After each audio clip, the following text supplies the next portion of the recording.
Vocês colocam de pé, por favor. Gálatas, capítulo de número 5, a partir do versículo 16. Amém? Digo, porém, andai no Espírito e não satisfareis os desejos da carne. Pois a carne deseja o que é contrário ao Espírito e o Espírito o que é contrário à carne. Estes opõem-se um ao outro, para que não façais o que quereis. Se, porém, sois guiados pelo Espírito, não estáis debaixo da lei.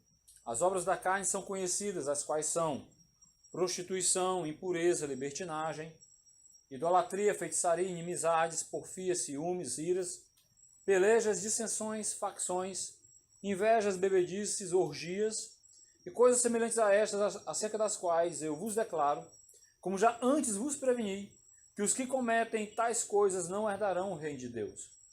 O fruto do Espírito, porém, é amor, alegria, paz, longanimidade, benignidade, bondade, fidelidade, mansidão, domínio próprio. Contra essas coisas não há lei. E os que são de Cristo Jesus crucificaram a carne com as suas paixões e desejos, ou concupiscências. Se vivemos no Espírito, andamos também no Espírito. Não nos tornemos convencidos, irritando-nos uns aos outros, invejando-nos uns aos outros. Amém? Vamos orar? Soberano Eterno Pai, a Tua palavra vai ser ministrada, Senhor. Peço perdão pelos meus pecados, pelas minhas limitações.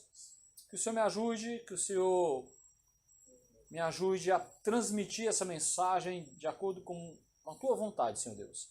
Que ela possa promover toda sorte de bênção, que ela possa promover santidade, que ela possa promover crescimento espiritual por meio da Tua palavra, que o Teu Santo Espírito haja em nosso meio com total liberdade para fazer de cada um de nós crentes melhores, para o louvor e glória do Teu nome santo. É assim que nós oramos e agradecemos em nome de Jesus. Quem crê, diga amém. Pode sentar. Estamos concluindo. Está bem pertinho. Próxima semana nós vamos falar sobre domínio próprio. Eu estava pensando em falar dos dois assuntos apenas hoje, mas eu achei por bem não, tá? E é curioso que só haja homens aqui, apesar que tem muita mulher braba, né? Hoje em dia, né? Mas tem as braba também. Tem as braba que eu conheci algumas. E a gente vai falar sobre essa questão da mansidão, né? Lembrando que o que Deus quer de nós é que nós venhamos a parecer com Ele, né? Que venhamos a se parecer com Ele, né? Então, a gente sabe, todo mundo sabe que Cristo, Ele era manso, né? E o primeiro ponto que eu queria falar é, afinal de contas, o que é ser manso, né? O que é ser manso? Será que nós somos mansos, né? Como Cristo é?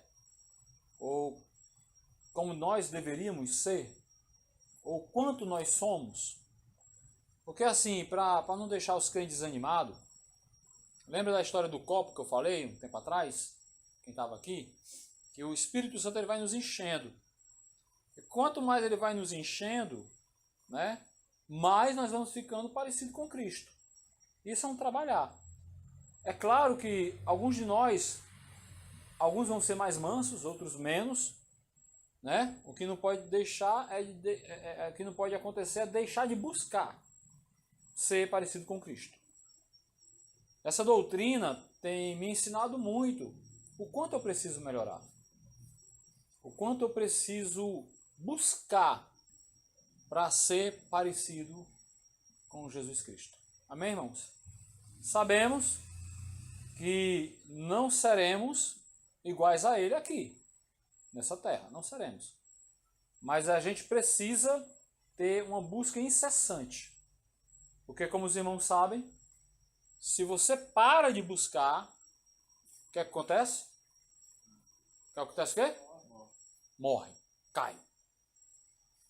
Parou de buscar, cai. Amém? Então, é importante que entendamos, como a gente já viu, todas as obras da carne. É importante que entendamos quais as nossas concupiscências, eu sempre falo isso, para que a gente possa combater por meio do conhecimento e por meio da graça, combater as nossas próprias concupiscências. Tá certo? E aí quando a gente olha para o fruto do Espírito, aí a gente combate as concupiscências e pede a Deus para que a gente busque nele, né? Para que a gente venha se tornar semelhante a ele, aí a gente precisa estar cheio do Espírito. Aí o fruto do Espírito ele vai fluir de uma forma meio que, vamos dizer, natural. Amém? Apesar de ser uma ação sobrenatural. Deu para entender? Amém? Por que uma ação sobrenatural? Porque a gente só consegue melhorar quando essa melhoria ou essa melhora vem de Deus. Tá? A gente busca e ele vai nos melhorando. Amém? Claro isso? E o que viria a ser mansidão, né? Mansidão é algo assim, é brandura, é doçura, suavidade, né? A gente vive num mundo muito estressante, e como eu falei, é curioso que, né, hoje lá da igreja de Pedras tem mais homens aqui, e nós homens, eu preciso explicar isso, tá? Sob uma perspectiva, não que as mulheres não sejam muitas das vezes braba, muitas são, tá? Mas a tendência é que o homem seja mais. Por quê? Deus nos fez perfeitos, né? Digo a humanidade. Estou dizendo o pastor Paulo, não estou dizendo o Zé Ivan, estou dizendo a humanidade. Quando Deus fez Adão, ele fez perfeito. E eu quero crer, embora a Bíblia não fale, que Adão era um homem igual a mim, igual a você. Com cabelo, olhos, sei lá, de alguma cor, uma pele talvez, não sei a cor, mas... Enfim, eu estou falando assim, fisiologicamente, né? Ele tinha hormônios, ele tinha um cérebro, ele tinha coração, fígado. Eu estou falando isso porque tem alguns pregadores que dizem que Adão era uma espécie de super-herói, igual os da Marvel, né? Que ele voava, que ele falava, que ele andava debaixo da água, assim, sem respirar, ou respirar debaixo da água, uma coisa assim, né? Tem alguns hereges que falam isso. Não, eu acredito que Adão era um homem como eu e você. Só que ele tinha uma coisa que nós não temos. Ele era perfeito. No sentido de caráter, no sentido de moralidade. Ele não pecava. Até o advento da queda. Tá claro isso? Quando o homem cai, fisiologicamente, o homem ele é do mesmo jeito. Aonde o pecado ele nos contaminou foi no cerne da nossa alma. E contaminou, obviamente, todo o corpo. Mas especialmente aqui. Na nossa moral. Na nossa moralidade. Estão entendendo isso, amém? Na nossa subjetividade. Porque assim, eu espero que o Senhor me ajude a ser claro. Nós somos seres subjetivos. Em que sentido? O pensamento, ele existe? Aqui é uma boa pergunta para o ateu. Por exemplo, o pensamento, ele existe? Existe? Existe. Você não pensa? Mas me prove que ele existe. Me mostre ele.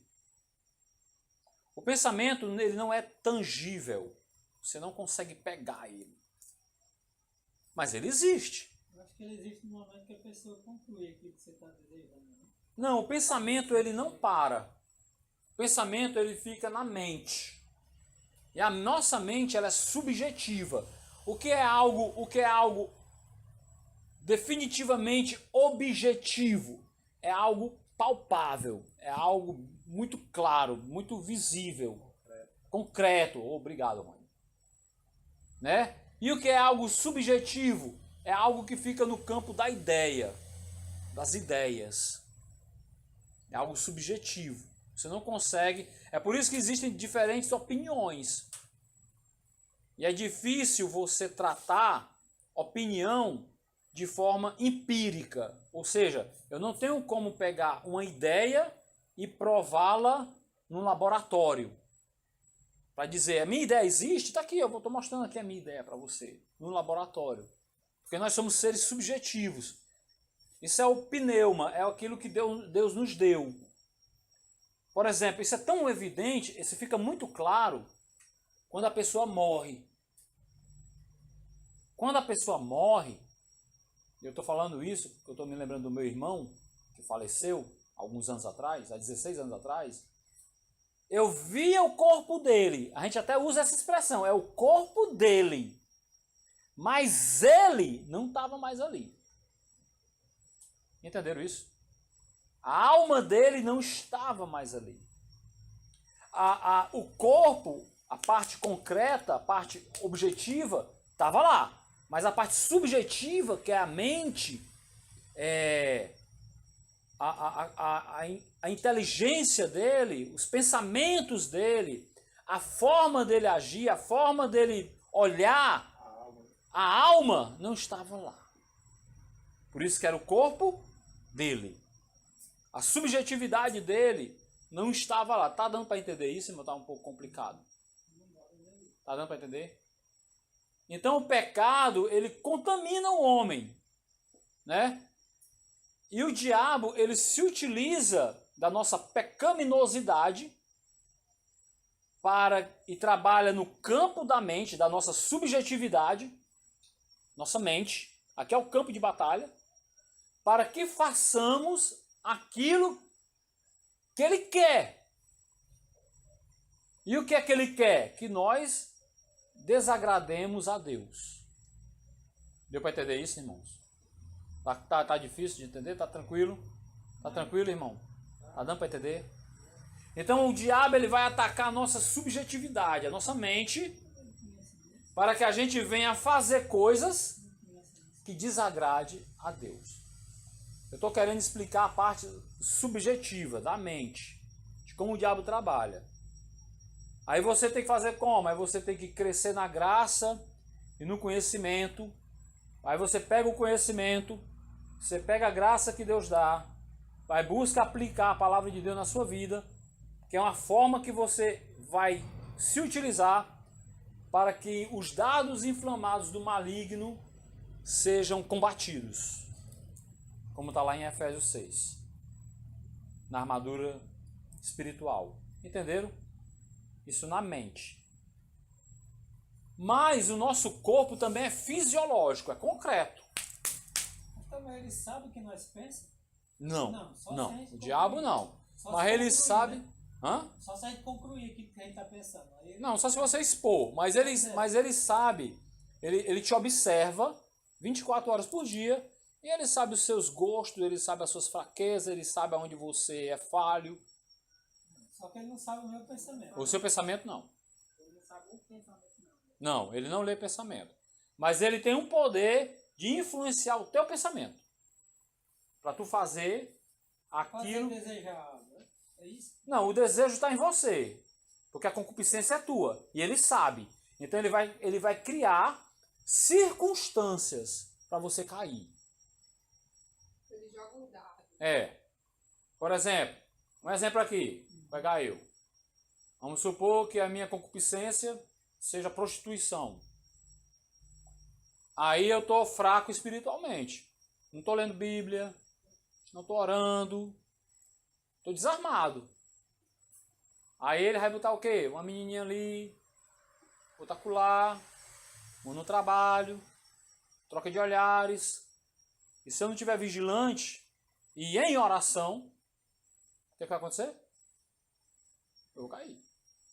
Porque ele sabe qual é a minha concupiscência. O diabo sabe. Ele tem o meu currículo bem direitinho, anotado lá no inferno. Ele sabe todas as minhas fraquezas. E ele vai trabalhar nisso. Ele não vai trabalhar naquilo que eu sou forte. Forte no sentido, não que eu seja necessariamente forte, mas que, por exemplo, nós temos concupiscências diferentes. Podemos ter. Tá entendendo? Principalmente a gente já tendo vindo uma retrospectiva de fazendo a vontade dele aí. Que ele... Ele sabe meu currículo todinho. Ele dominou minha vida durante 2 décadas e meia, pelo menos. Né? Se for contar do dia que eu nasci, ele dominou minha vida 35 anos. Mas eu caí mesmo na iniquidade a partir dos 11.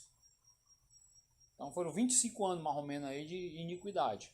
Ele sabe tudo que eventualmente, se eu não tiver cheio do Espírito, aqui eu estava conversando, acho que foi contigo. Se eu não tiver cheio do Espírito, inevitavelmente a minha concupiscência ela aflora, ela vem à tona. Inevitavelmente. Aí eu vou fazer aquilo, né, que eu corro um sério risco de cair. Entenderam? Amém? Então eu expliquei a subjetividade, né, de como ele trabalha na nossa mente, como é que ele vem tentando nos derrubar. Só que nós também, especialmente nós, a gente somos seres fisiológicos. E nós homens, falando de mansidão, amém? Essa prosopopéia todinha para explicar um pouco sobre mansidão. Nós homens, por sermos homens, Deus nos fez assim, nós temos um hormônio chamado testosterona, que está muito ligado à questão sexual. Mas não apenas. Também está quando a gente, por exemplo, se você estiver andando com a sua mulher, aí quando você vê uma moto, né? Uma moto com 2 caras, numa rua esquisita, que você identificou, que teu coração começou a palpitar, né? Aí o corpo ele tá trabalhando em você para você ficar preparado para fugir ou para lutar. Para você proteger a sua mulher e proteger a própria vida, a sua integridade física. Vou já falar um pouco da mulher, né?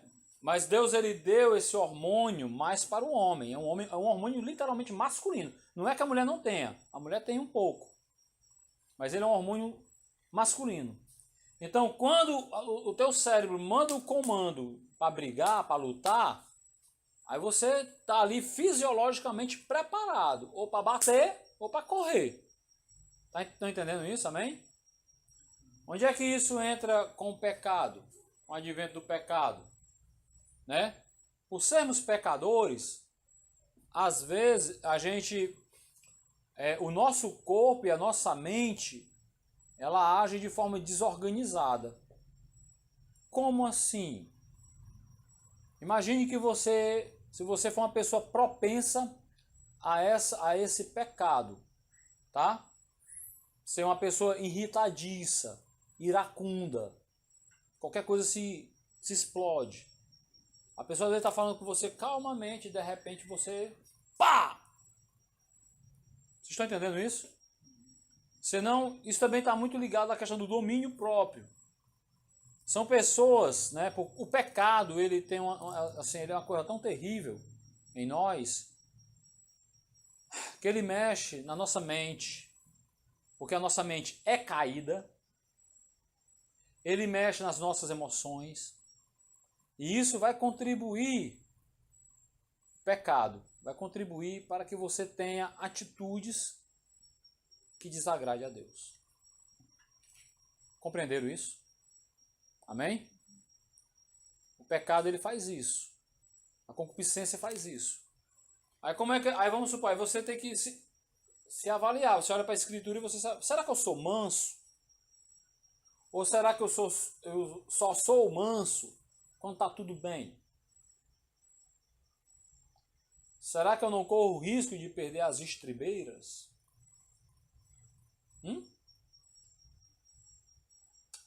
Eu quero acreditar que por conta da nossa mente ser caída, e dependendo de quão maduro você é na fé, é uma série de fatores, preste bem atenção.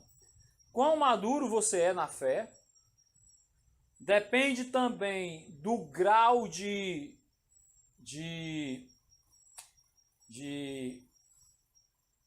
como é que eu posso dizer, Jesus Cristo, me ajuda? De agressão que você está recebendo. Ou um eventual risco que você está correndo. Como que nós reagimos? É por isso, a minha mulher às vezes faz umas perguntas para mim, eu digo, olha, isso aí eu só sei te responder se acontecer. Tem certo tipo de coisa que a pessoa não sabe, né? Só vai saber Pois na é, hora, porque- vai agir na hora, né? É, Porque às vezes no momento você... porque infelizmente nós não temos um equipamento para medir o quão crente nós somos. Qual é a prova que nós passamos que não se É. irritando, ou que não se... Entenderam, irmãos? Nós temos nossos É limites. difícil isso, né? Só sabe, Se vai na ter hora coisas, você passar, né? vai ter coisas, situações na sua vida, né? Aí você não vai conseguir Vão acontecer situações na sua vida, situações desagradáveis, situações difíceis. Acho que é por isso que Jesus ensina na palavra, nos evangelhos, ele sempre coloca no extremo, bem no extremo. Tipo aquela passagem assim, que se olhar para a mulher e Desejar. desejar, já pecou. Já pecou. Adultério, né? É, Já cometeu adultério. Ele já bota já no extremo, é, que é para, assim, tipo, a consciência da gente é medida não da maneira que a gente vive, mas da maneira que nós somos atingidos, isso, seja de qualquer forma que for. isso, Se for violência, se for outro tipo de coisa que a gente almeja, uma consciência da gente que venha, porque, como pastor, não dá para medir o nosso grau de espiritualidade. isso, Né? é isso. Mas- Os irmãos estão entendendo, glória a Deus. Mas dá assim, mas aquilo ali vai ser medido assim, vamos supor, quando eu for afligido em um determinado ponto. Uhum. A minha mansidão, eu vou perceber se eu sou manso mesmo, se eu for o que vai afligido. acontecendo, né? Vai acontecer algo com a gente, né? Que a gente É. pode... Porque É. agora é muito fácil o cara dizer, É eu... a mesma coisa que né? Jesus É. fala. É fácil dizer, né? Quando alguém bater no teu rosto, Oferece outra oferece parte. outro lado. Será? Eu vou saber se eu sou manso ou não. É. Quando alguém te teu inimigo, né? Se disser algo contigo, pra ver se você é manso mesmo, pra É. você poder suportar. E pra gente homem, isso é muito Muito difícil pro homem, demora por que causa tá- da testosterona. Porque quando a gente se submete, não é se submete, quando a gente está sob ameaça, a gente quer ir pros fight. Quer ficar por baixo de jeito A gente quer ir pros fight. É. Estão entendendo, irmãos? Tá no seu canto, cabe ali humilha, dificilmente você É. ficar calado. Tá certo, é muito difícil. Só se for Deus mesmo. porque- É, mas assim, Não, mas eu só- também só quero que a gente entender. também tem que, né, tá mente para funcionar e no momento o cara também tem que... Mas muito do que você vai fazer vai estar diretamente ligado de como você está Pois espiritualmente. é, isso que eu tô dizendo. Aí saber Porque uma pessoa destituída, ela não pensa duas vezes. Ela dá logo a voadora nos peitos. Já, taca logo o tabefe. Ou se Deus também não intervir na hora. Ou se Deus não intervir na hora dando livramento. Então, estão vendo como é uma série de fatores? Na situação dessa, a pessoa tem que orar pra pessoa, né? Eu vou já falar. Isso aí, como é que é para ser o ideal? Porque nós aqui estamos buscando o ideal. Assim, eu gosto muito de falar o seguinte. Nós temos uma situação real, mas nós estamos buscando uma situação ideal. O que é o ideal? É ser igual a Cristo. Aí eu me analiso. Eu sou igual a Cristo? Já, meu Deus, tem misericórdia da minha vida. Eu estou preparando um estudo. Agora, é bom. Eu creio que Deus... Senhor, eu espero estar certo no que eu vou dizer.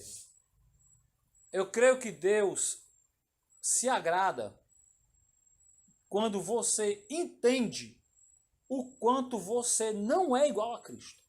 Vou pegar só um exemplo. De um teólogozinho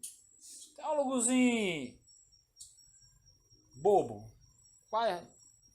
Quase não influenciou em nada na história do cristianismo. Apóstolo Paulo. Né? Isso aí. Né? Apóstolo Paulo, Eu não preparei o texto, mas eu acho que eu vou trazer uma mensagem qualquer dia desse a respeito disso. O apóstolo Paulo, quando ele se compara com os apóstolos, ele diz que ele é o pior. Ele se diz que ele é o pior. Aí lá na frente, que eu não me lembro em qual parte do Novo Testamento, ele vai dizer que ele é o pior de todos os santos. Quando ele está mais maduro na fé. Por que isso acontece? Porque quanto mais maduro na fé você fica, mais claro fica para você a sua pecaminosidade. Mais você enxerga o quão distante da pessoa de Cristo no sentido moral nós estamos. É igual a frase de um cara aí, eu não lembro quem foi, não, ele fala assim, a respeito do estudo. Ele fala assim, eu sei que eu tenho que aprender. Quanto mais eu estudo para aprender, mais eu aprendo que eu não sei. Isso, Sócrates. Se me fala a memória, foi Sócrates. Quanto mais eu sei que eu não sei, aí ele completa aí com outra coisa que É. eu direito. Quanto mais você estuda, vamos pegar. Quanto mais eu estudo, mais eu tenho a compreensão do quanto eu não sei. O que eu sei é uma gota d'água. E o que eu não sei é o oceano. Assim também, a analogia é boa. Assim também, quanto mais eu me aprofundo no conhecimento de Deus, mais eu percebo o quão pecador eu sou. Se você vê um crente dizendo, eu sou justo, eu sou crente, entendeu? Esse aí não sabe de nada. Ele não tem nem ideia do que ele é, na verdade. Entenderam, irmãos? Entenderam? É um tolo. Um tolo. Talvez se ele fosse hipócrita, seria um elogio. Porque o hipócrita é aquele que sabe o que é certo e não faz. Mas um tolo desse não sabe de nada. Entenderam? Não sabe de nada. Mas qual é o nosso ideal? É ser igual a Cristo. Mateus 11:29 diz assim, ó: tomai sobre vós o meu jugo e aprendei de mim, porque sou manso e humilde de coração, e encontrareis descanso para as vossas almas. Ser manso, né? Deixa eu ler o Salmo 37, diz assim, ó: os mansos herdarão a terra e se deleitarão na abundância de paz. A pessoa mansa, que consegue ser manso, ela consegue evitar muitos conflitos. Infelizmente, às vezes, o conflito chega até nós. Você está de boa, você não quer confusão com ninguém, mas a preula do conflito te alcança. Por conta de terceiros. Né? E isso é algo que é muito comum, que eu sempre falo no que diz respeito especialmente à família. Tem muita gente que não tem filhos. Conheci um rapaz, eu trabalhei com ele não era crente. Ele abdicou de família. Ele abdicou. O negócio dele era trabalhar, ganhar dinheiro. Tem um carrão e ele de fato tinha aqueles cruzezão 0, bala. Só andava na pinta, boas roupas. O dinheiro dele era para gastar apenas com ele. E eu, uma vez conversando com ele, ele disse, não, Paulo, eu não quis ter família. Ele tem a minha idade. Nós temos a mesma idade. Eu não quis, cara. Eu quis... Ele mora numa casa boa. Ele viveu apenas para ele. E na época, eu trabalhei com ele em 2016, eu acho. Por aí, 2016. Foi 2016, 2017. Aí eu pensei assim, tudo bem, olha, ele não parece não ter nem problemas. Ele não parece ter problemas. É como assim, a leitura que eu fiz, ele quis evitar problemas com terceiros. Problemas com alguém que ele ama. Problema com mulher. Problema com filhos. Melhor ficar só. Porque eu não vou ter problemas.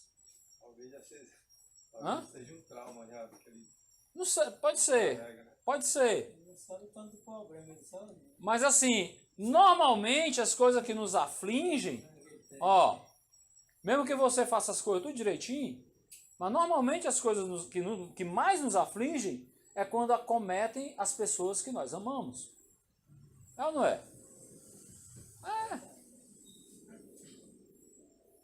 Embora as pessoas que nós amamos, ao longo da vida, podem ter nos dado muito prazer, muitas alegrias. Mas normalmente, quando algo acomete a essas pessoas, inevitavelmente vai nos afligir. Principalmente quando o problema é um fator externo. Tipo, alguém que persegue o meu filho no colégio. Alguém que tenta roubar minha filha no ônibus. Alguém que quer fazer mal à minha mulher. Quando apenas fica no querer, amém. E quando faz? Será que somos mansos o suficiente para suportar? Aí, você só sabe quando passa. Tem muita graça de Deus. Graça. Muita graça de Deus. Entenderam, irmãos? Porque quando é que nem o pastor diz mesmo, quando mexe com a gente, até que a gente tá Suporta. Mas quando mexe com alguém. Com alguém nosso. Aí o negócio que, né? Aí acaba de dizer assim, pai, mexeu com meu filho, é meio que mexer com. É. Eu Entenderam? falo, filho, mulher, essas coisas, o negócio complica, né? Mas se você, que Deus nos guarde, né? Guarde vocês. Se você conseguir passar por uma situação dessa e conseguir ter o mínimo de mansidão necessária, pode ser que certamente você vai evitar muitos conflitos. E a Bíblia promete que você vai ter paz. Uma hora você vai ter paz. Como é que acontece no mundo lá fora? Quando acontece esse tipo de coisa, o cara vai lá e bate ou mata. Mas vai matar logo, né? Não vai bater mais ninguém. Não. É. Aí vem o outro. Aí. Se o tempo acaba ali, dava uma pia e deixava pra É. não. Entenderam? Então, assim, há situações, eu creio que também Deus, pela sua infinita misericórdia, Ele pode te guardar, né? No sentido de te guardar do teu próprio pecado. Eu acho que ele também sabendo, né? Que muitas vezes você não resiste, eu acho que ele guarda ali pra não Só acontecer, Deus né? sabe o que Né? pode Pra não acontecer. É. Só quem conhece a natureza da gente é ele, né? Agora, Se assim, você vai suportar numa ou não. desse, né? Ou não. agora uma coisa é certa.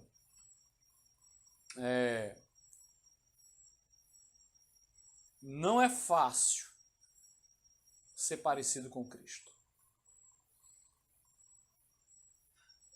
Não é fácil. Suportar. Vamos lá. Vamos olhar para Cristo agora. Tá? Suportar a traição sendo manso. Suportar ser abandonado pelos discípulos e continuar manso ali, firme.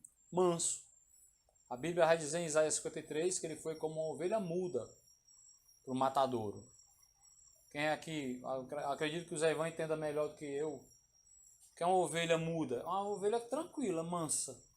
Né? Aí você mata ela, não dá um berro. Pois é. Já o bode, quando triste, já tá os gritos. É. O bode é bicho. Entendeu? amado. Então Cristo foi, ó. Mas é mesmo, sério. Cristo foi traído, permaneceu manso. Cristo foi abandonado pelos seus, permaneceu manso. Pedro o negou, permaneceu manso. Ele foi esbofeteado no sinédrio, permaneceu manso. Ele foi injustiçado, que foi um julgamento totalmente manipulado, totalmente sem credibilidade. Não haviam provas nenhuma contra ele, é tanto que ele questiona isso, mas questiona de uma forma mansa, né? Ele vai para diante de Pilatos, é chicoteado, permanece manso. É um bocado de coisa, né? Os judeus pedem que ele seja crucificado. Ele permanece manso, ao ponto de chegar na cruz e permanece manso. E ao ponto, ele foi tão manso, ao ponto de orar por aqueles que o estavam agredindo. Aí quando você pensa o ideal é ser igual a Cristo. Aí você avalia, e aí? O quão distante eu estou ou sou de ser parecido com Cristo? Um pouquinho longe também, meu Deus. Entenderam? O cara for mais longe de chegar menos. É por isso que eu gosto muito da frase do Paul Washer, que ele diz assim, eu choro, porque eu não sou parecido com Cristo. Porque o crente verdadeiro, ele sofre por não ser parecido com Cristo. Por não ter as atitudes parecidas com as atitudes de Cristo. O crente verdadeiro, ele tem problema com isso. Entenderam, irmãos? Então, assim, a mansidão é algo que não é tão simples assim de você... Porque é algo que você só vai saber o quão manso você é quando você for submetido a uma determinada situação. Quando você for provado, né? Provado, é. Aí você vai saber se é bom. É. Até quando você não for provado, você se considera manso. Mas agora uma coisa é certa. Se você está disposto a sempre perder a sua mansidão por qualquer besteira, então é porque isso é um problema. Tem que ter cuidado. É. Porque tem gente que perde as estribeiras por qualquer coisa. Qualquer besteirinha tá arrumando um circo. É, armando um circo. Entenderam, irmãos? Então, assim, eu estou me utilizando mais dessa questão voltada para nós, homens, mas também há mulheres que estão muito longe de serem mulheres mansas. Né? Por quê? Porque é uma questão de pecado, é uma questão de pecaminosidade. É o quanto o pecado está aí dominando a sua mente. Porque uma vez que o pecado domina a sua mente, isso vai repercutir inevitavelmente nas suas atitudes. Entenderam? Inevitavelmente. É por isso que Paulo ele vai falar em Filipenses 4, né, que a gente precisa guardar, ele pede a Deus para guardar a nossa mente. Guardar a nossa mente. Ele fala que a nossa mente tem que estar cativa, nosso pensamento tem que estar cativo no céu, né? É, no céu, nas coisas do alto, que tem boa fama. Apocalipse 3:10 também fala sobre isso, né? Guardai a palavra da minha paciência. E guardarei também na hora da tentação. É, tem a ver. Então, né? Tem a ver, né? Tem a ver. Tem a Na hora ver. da tentação. É. Deus Por isso que a gente guardar. precisa sempre galgar, caminhar com a graça e com o conhecimento. Eu posso ter o conhecimento, mas se eu não tiver a graça suficiente, eu não faço. Viu? Isso é um imbróglio para muitas pessoas. Mas ele não sabia. Tinha o conhecimento, era pastor e caiu nisto. Pode ter o conhecimento intelectual, mas se não tiver a graça suficiente, porque a graça é a parte espiritual que Deus nos concede para aplicar a palavra de Deus nas nossas vidas. É claro que tem gente que nem tem conhecimento nem graça. Esse aí é um alvo facílimo. esse cai com a beleza. Sem conhecimento e sem graça, meu irmão, aí já era, viu? Isso aí já era. Isso aí Pra cair é assim, ó. Agora, se você tiver o conhecimento e a graça, por exemplo, é por isso que eu sempre falo isso, né? É uma frase do A.W. Tozer. Perguntaram para ele, qual é mais importante, o conhecimento ou a graça? É a mesma coisa que você perguntar a um passarinho, qual é a asa mais importante? Mas às vezes nós somos propensos mais para uma coisa do que outra. Só com a asa não dá pra voar, não. Por exemplo, você pega aqueles irmãos que só quer saber de oração, oração, oração, oração, oração, oração, mas não pega na Bíblia. Não pega na Bíblia. É oração 24 horas. Tem uma oração ali, eu vou para oração lá, eu vou para a revelação ali, outra oração ali, tal, vou para um monte. Aí sai do monte, e tem a oração do meio-dia, e tem a oração da meia-noite, e a oração das 3 da tarde. Aí tá buscando a graça. Pastor, isso está errado? Não.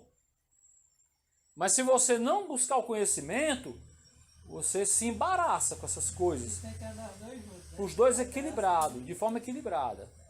Agora tem outras pessoas que não, é só estudo. Aí conhece a Bíblia do primeiro versículo de Gênesis ao último de Apocalipse. Mas às vezes está destituído de graça. Aí na hora da prova, ele tem um conhecimento, mas ele não tem a graça. Oi, filho. Não existia antes de Cristo. Macho, essa máscara me atrapalha, porque eu sou um moquinho, como é que é? Se a Bíblia já existia antes de Cristo. A Bíblia? Sim. Sim, mas só até Malaquias, o Antigo Testamento.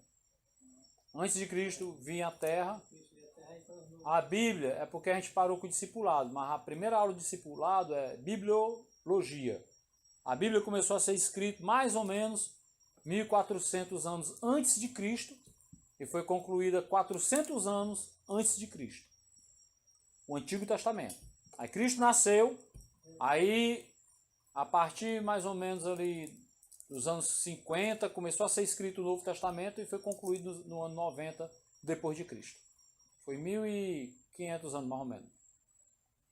1400 anos mais ou menos para a Bíblia ser escrita. Então o Antigo Testamento foi escrito antes de Cristo e o Novo depois de Cristo. Tá certo? Amém, irmãos? Então, irmãos, é esse o nosso caminhar. A gente caminha para se parecer com Cristo.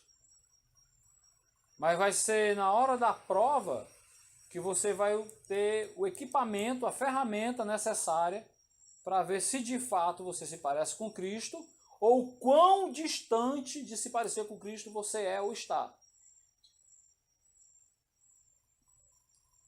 Aí eu queria que você fizesse uma reflexão na sua própria caminhada.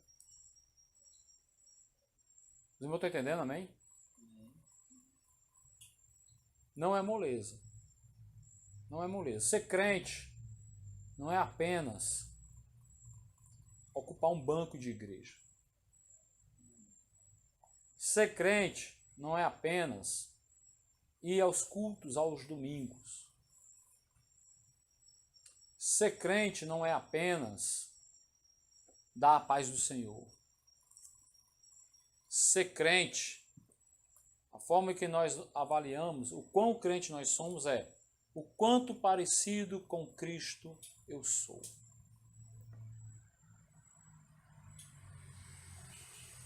É claro que o que vai evidenciar isso serão as nossas obras. Tá? São as nossas obras, as nossas reações diante das dificuldades, diante das circunstâncias, diante das situações. É aí nessa hora que a peneira passa. E aí eu vejo o quão parecido com Cristo eu sou ou não.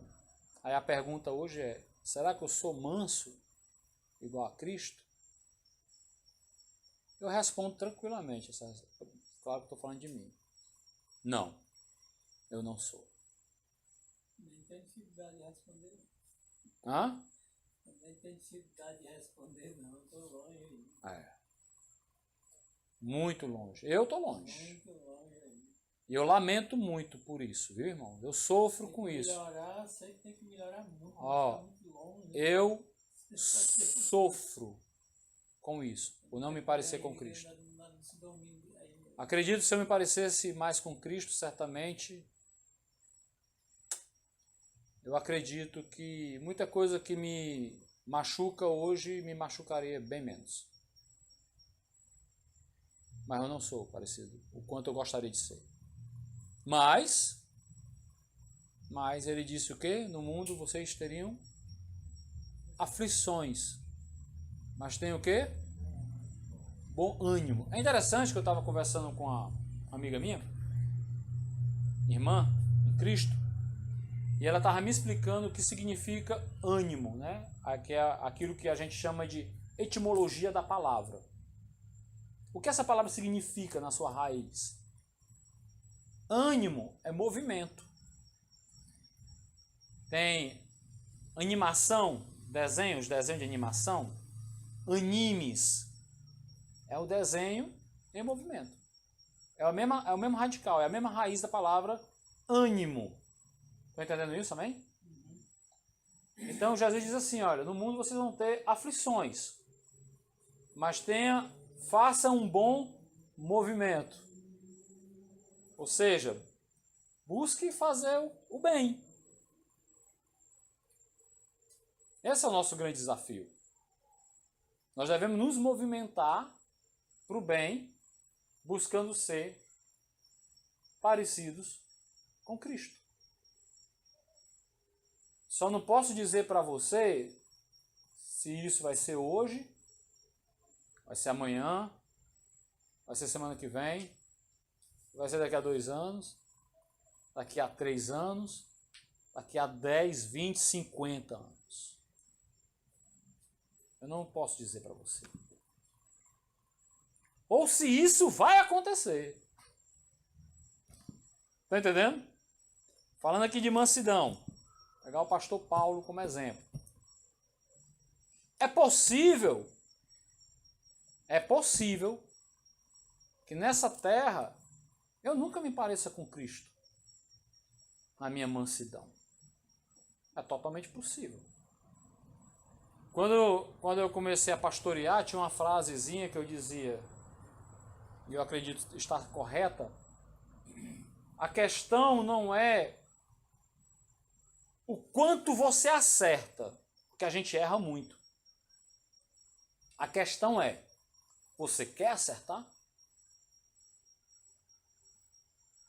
Entendeu? Você busca acertar. E Deus sabe se o teu coração de fato quer acertar. Se o teu coração de fato quer servir a Deus de forma íntegra. Deus sabe. Ou se não, se você não quer acertar. Se você está acomodado. Se você está parado. Só esperando, sei lá, o dia mal chegar e você cair. Que o dia mal chega. Viu? E quem não está preparado, cai. Viu, Francisco? Viu, irmão? O dia mal ele chega. E se não estiver preparado, cai. E cai, que é uma beleza. E só Jesus sabe como você volta dessa queda. E a Bíblia diz que cada dia tem o seu mal, né? Sim. Mas são os maus. Ó, todo dia já tem os seus males, normal. Aí imagina você ainda buscando mais mal. Diga lá, meu filho. Deus tem um dia marcado de cada pessoa. Sim. A morte tem, né? Sim, já está tudo decretado já. Então fique pronto todo dia. É que não, pastor. Seguro que você não sabe o dia da sua cena. A Bíblia fala assim, aquele que pensa que está de pé, ó, cuide para que não caia. Se você pegar na cena lá esse aqui, aí não tem negócio não. Pensa que está de pé, pensa que está de pé. Pensa. Só quem sabe quem está de pé é o Senhor. Ainda diz, tome cuidado com quem está em pé para que não caia, né? Amém, irmãos? Uma salva de palmas para o Senhor. Vamos orar.